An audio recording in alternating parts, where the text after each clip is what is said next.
So I got this cupcake mold not too long ago. It has like the cup portion, a little tiny layer for cake, and then the whipped cream topping. But I didn't really care for the way the whipped cream topping comes out, so I'm gonna give it a try with the whipped clay product on top after doing it. I'm gonna make these little Christmas slash Hanukkah cupcakes. So to start, I'm going to take a deep red. I'm using sculpey premo clay, and then a green that I blended. I used one of the olive greens and one of the really bright greens together to get this sort of pine tree-ish color. And now some silver.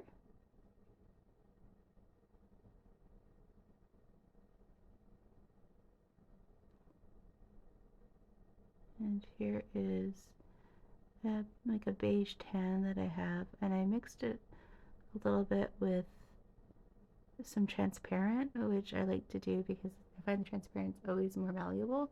So if I want to soften up some of the clays, I just blend them together. It really doesn't change the coloring at all, and you can get away with the slightly less expensive, bigger package. Now for some chocolatey color. Same idea. I did stretch it out again with some more of the transparent polymer.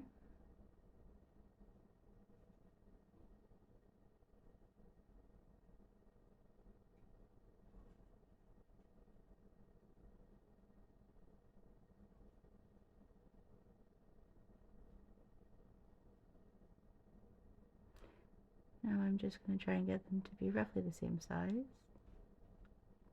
And sort of flatten them out a little bit and give them a good little twist. I'm sort of trying to create those like Wilton Holiday cupcake liners.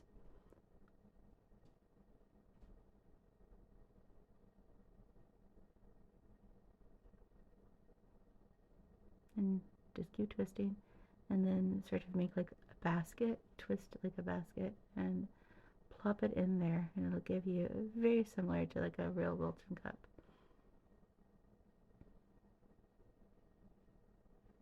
Press it in really good. You want to get all those fluted edges.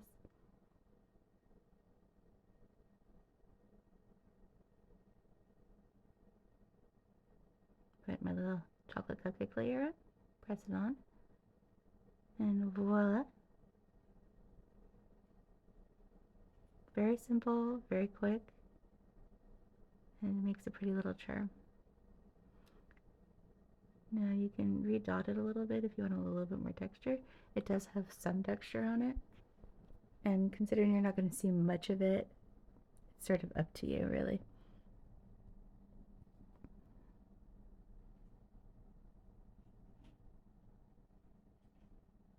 So this one was a little short in volume, so I'm just using a little transparent as my filler bit.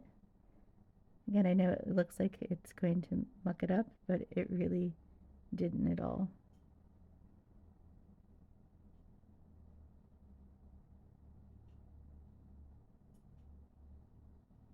And here I'm stretching some more of that brown with some more transparent. You can see how soft that gets and how quickly it does. I don't understand how it works, but why the transparent is so much more malleable, but it seems to work out really well for me.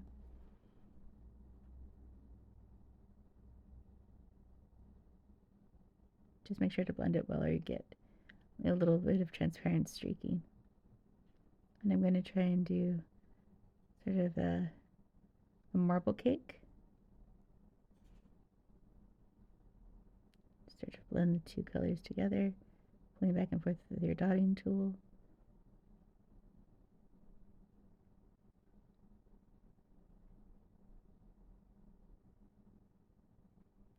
Flip it over, do the same to the other side.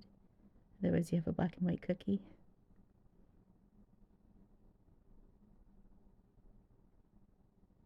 There you go. Nice little marble cake. And here I'm just trying to tuck it into the actual lining portion to see if that affects it a little bit differently.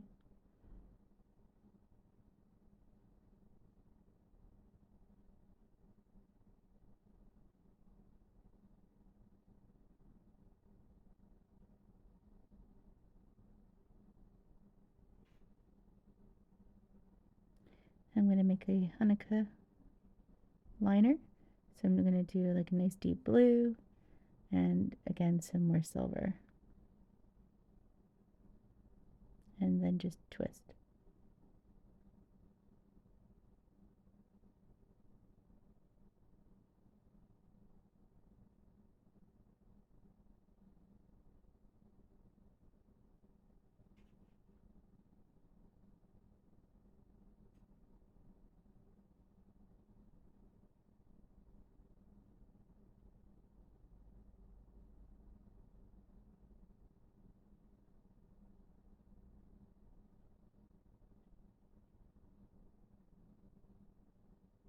Some more of that neutral vanilla cake. And then we're going to do some more chocolate blending there.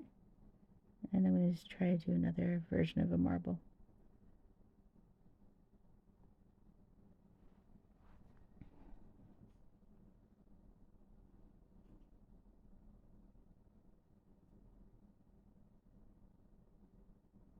And this one I just sort of twisted it so I get more of a blended vibe. Now I know it looks like I've overmixed it, but I really haven't.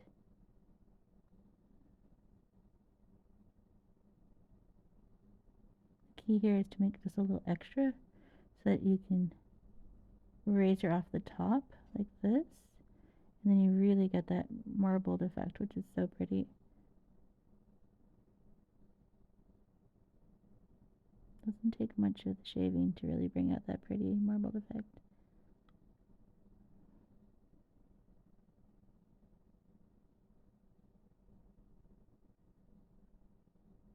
Let me know which one you like better, the more separated version or this marbled effect.